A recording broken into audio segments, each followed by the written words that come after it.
It's about 9,000 miles going around doing these talks about veterans' health issues. It begins with my service in El Toro, Marine Corps Air Station El Toro in Southern California. I think we're raised in this country to believe that if you serve in the military and you go to a war, your life is at risk. But the bigger truth is that if you serve in the military, your life's going to be at risk because of the exposure to the contaminants that we've been basically pouring into the groundwater at these bases for 50 years. When you're talking about dirty water on a base, you're talking about veterans being sick, you're also talking about their families, and you're also talking about the civilians who live in the outlying areas. I have two sons, and in their first 6 months, they both almost didn't make it. One had a collapsed bowel, one was born with a severe birth defect. They both had to have major surgery under the age of 6 months.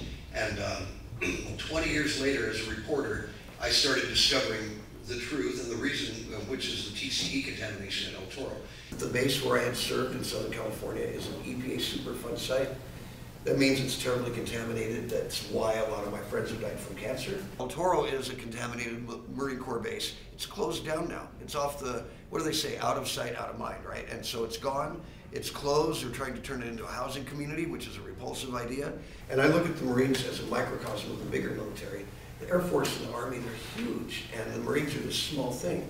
And our bases are terrible. I mean, they're really, really bad. Camp Lejeune in North Carolina is the only one where the government has been forced to admit, yes, our water causes cancer, it's a big problem. And the whole group of men who are male breast cancer patients from Camp Lejeune, there's a calendar that was made last year with 12 Marines with a breast removed, all saluting the camera with their shirt off. So they're actually allowing veterans to file claims for that. Camp Lejeune is an active base. People are deploying to Afghanistan. They're going to, they're performing the daily role of the Marine Corps with contaminated water. Now the Marines say it's clean today, but then they didn't mention it when they knew about it 20, 30 years ago whatsoever.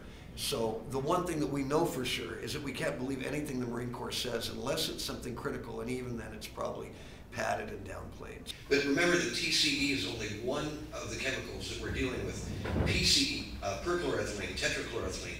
By the way, TCE is a triple chlorine degreaser. That's what the basis of it is.